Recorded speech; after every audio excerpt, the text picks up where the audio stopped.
Back to my channel facts and mean Hindi. और यहाँ पर हम बात करते हैं रिलेटेड टॉपिक्स पर। तो आज का टॉपिक है पैरालिसिस हो जाना, पक्षाघात हो जाना या फिर लकवा मार जाना। ये क्यों होता है और ये कभी आपने सोचा है ये अचानक होने वाली चीज क्यों होती है और लकवा मारने की बीमारी क्या होती है, क्या इसे ठीक किया जा सकता है, अगर ये किसकी कमी से ये होती है और इसके कौन से विटामिन हैं या जिनकी डिफिशियंसी से आपको ये प्रॉब्लम हो सकती है, कौन कौन सी बीमारियां, कौन कौन सी कंडीशंस हैं जिसके कारण से इस तरह के अटैक या दौरे पड़ते हैं और जो बॉडी है पैरालाइज्ड हो जाती है। तो चलिए इसके बारे में जानते हैं। तो सबसे पहले सवाल आता है कि पैरालिसिस होता क्या है या फिर लकवा मारने की बीमारी क्या होती है। लकवा मारने का सीधा सा अर्थ होता है कि आपका जो बॉडी का पार्ट है या बॉडी है उस पर आपका कंट्रोल होता है, आपके ब्रेन का कंट्रोल होता है और ये सभी जो चीजें होती हैं हमारे तंत्रिका तंत्र से जुड़ी होती हैं।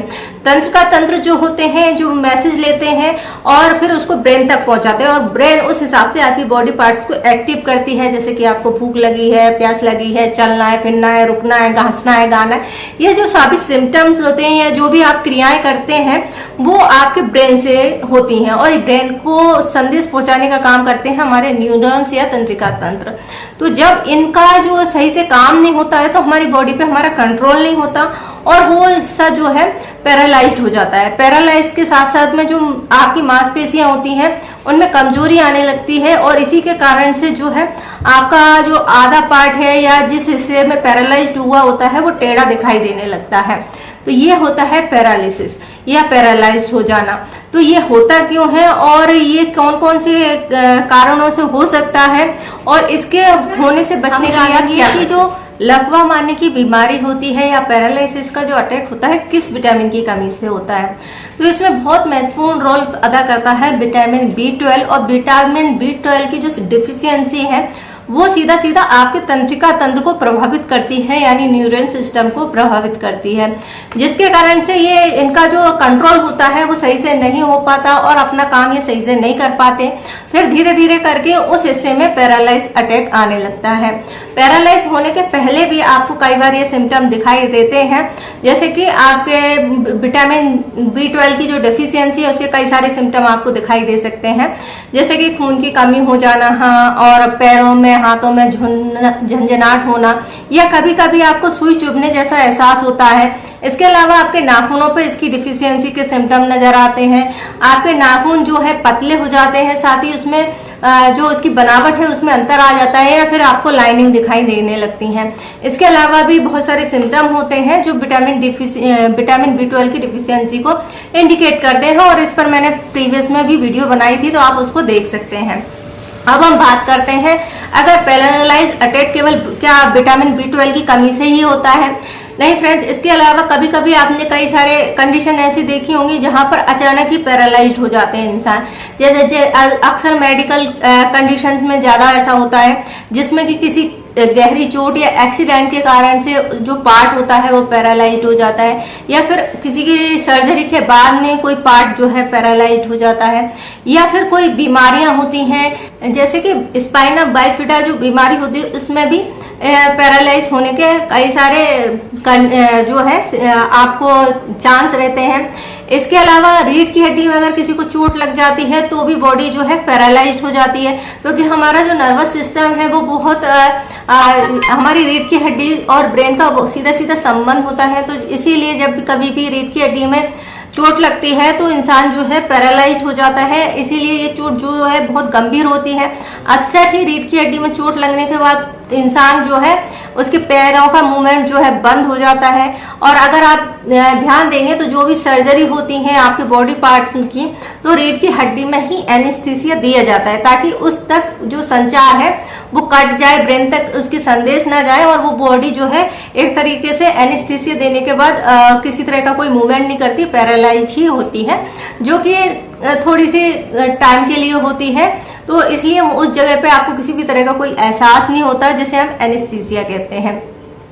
तो ये बहुत महत्वपूर्ण हिस्सा होता है हमारी बॉडी का। इसके अलावा कुछ लोगों में ऑटो इम्यून डिसीज होती हैं, जो कि ऑटो इम्यून डिसीज का मतलब आपकी बॉडी ही आपकी हेल्थी सेल्स को नुकसान पहुंचाने लगती है।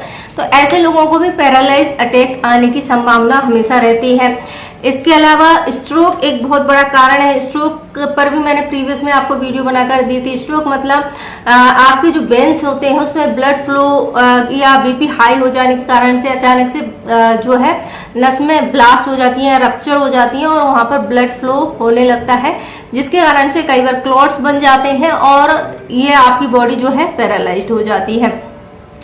और इसके अलावा अगर हम बात करें तो आपके ब्रेन में चोट लगने पर भी ये बहुत ज्यादा गंभीर कंडीशंस हो जाती हैं और पैरालाइज हो जाती है बॉडी। इसलिए कहते हैं कि सिर में चोट नहीं लगनी चाहिए और हमेशा ही कहा जाता है कि आप गाड़ी चला रहे हैं या कुछ ऐसा खतरनाक काम कर रहे हैं तो हेलमेट जरूर लें। और हेलमेट जो है आपके ब्रेन को या आपके सिर में कहीं भी चोट लगने से प्रोटेक्ट करता है। इसलिए जरूरी होता है कि ब्रेन में किसी भी तरह की चोट न लगे और आपकी बॉडी में किसी तरह का नुकसान। सेरिब्रल पाल्सी भी एक बीमारी होती है जिसमें कि आपको पैरालाइज हो जाता है। इसके अलावा न्यूरोलॉजिकल जितने भी डिसऑर्डर होते हैं उनमें भी बॉडी या एथिनियोट्रोपिक लेटरल या स्क्लेरोसिस जैसी बीमारियां होती हैं, इन लोगों में भी पैरालाइज अटैक आते हैं। तो ये सारी कंडीशन होती है पैरालाइज्ड होने की और इसीलिए जरूरी होता है कि हमें इस चीज का ध्यान देना चाहिए कि हमारी बॉडी में विटामिन B12 की कमी तो नहीं हो रही है।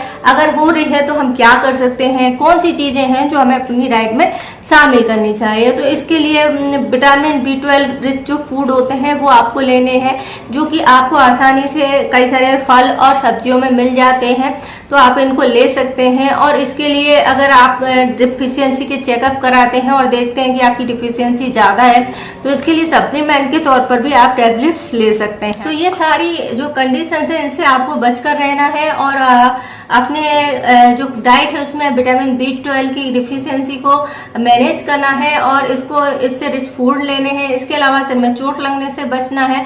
अगर आपके फैमिली में ऐसे जेनेटिक हुए हैं, कई बार किसी को पैरालाइज अटैक हुए हैं, तो फिर आप थोड़ा सा अवेयर रहे, क्योंकि बहुत चांस है कि जो जेनेटिक होते हैं उनमें चांस ज्यादा हो जाता है। वैसे तो ये जेनेटिक बीमारी नहीं है, लेकिन एक रिस्क फैक्टर जो है बढ़ जाता है। इसके अलावा पैरालाइज जैसा एक और जो चीज है वो हो सकती है कि आपकी बॉडी में एकदम से सोडियम का स्तर जब नीचे आ जाता है तो भी आपकी बॉडी एक तरीके से पैरालाइज हो जाती है। और ये एक पैरालाइज की कंडीशन नहीं होती है, लेकिन उसी की तरह आपकी बॉडी जो है वर्क करना बंद कर देती है। लेकिन इसमें जो है पैरालाइज को पहचानने का सबसे इम्पोर्टेंट चीज जो होती है वो होती है कि जब आपकी बॉडी पैरालाइज होती है तो आपको यूरिन नहीं आती है, क्योंकि हमारे ऊपर से नीचे तक जो है मसल जो है उनमें संकुचन या फिर उनमें जो कमजोरी आ जाती है, इस कारण से यूरिन पास नहीं कर पाता इंसान, मुंह नहीं खोल पाता, हाथ नहीं चला पाता। और इन सभी चीजों से आप पता कर सकते हैं कि उसको पैरालाइज का अटैक पड़ा है। और अब हम बात करते हैं इसके इलाज के बारे में। तो अगर पैरालाइज का अटैक पड़ता है तो इसके लिए 24 घंटे जो शुरू के होते हैं बहुत ही ज्यादा इंपॉर्टेंट होते हैं। अगर आप इसमें लेट होते हैं तो फिर इसको रिकवर होने में काफी ज्यादा दिक्कतें हो सकती हैं। इसके ट्रीटमेंट की हम बात करें तो जैसे ही किसी को अटैक पड़ता है आपको तुरंत डॉक्टर के पास लेके जाना है। घरेलू तौर पे आपको कुछ नहीं करना है और वहां पर डॉक्टर इसके लिए ट्रीटमेंट देंगे। इसके अलावा जो पैरालाइज का रिकवर होने का टाइम जो होता है हर पेशेंट में अलग अलग होता है।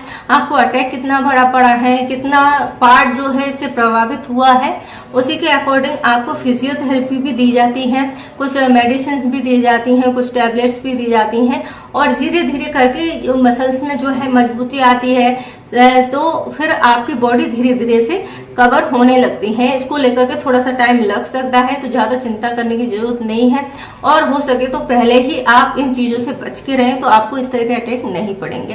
तो आई होप आपको वीडियो की जानकारी अच्छी लगी होगी। जानकारी अच्छी लगे तो वीडियो को लाइक कर सकते हैं, हमारे चैनल को सब्सक्राइब कर सकते हैं। इससे जुड़ा हुआ कोई क्वेश्चन है तो आप हमसे पूछ सकते हैं, हम इंस्टाग्राम पे फॉलो कर सकते हैं। वीडियो देखने के लिए आपका धन्यवाद।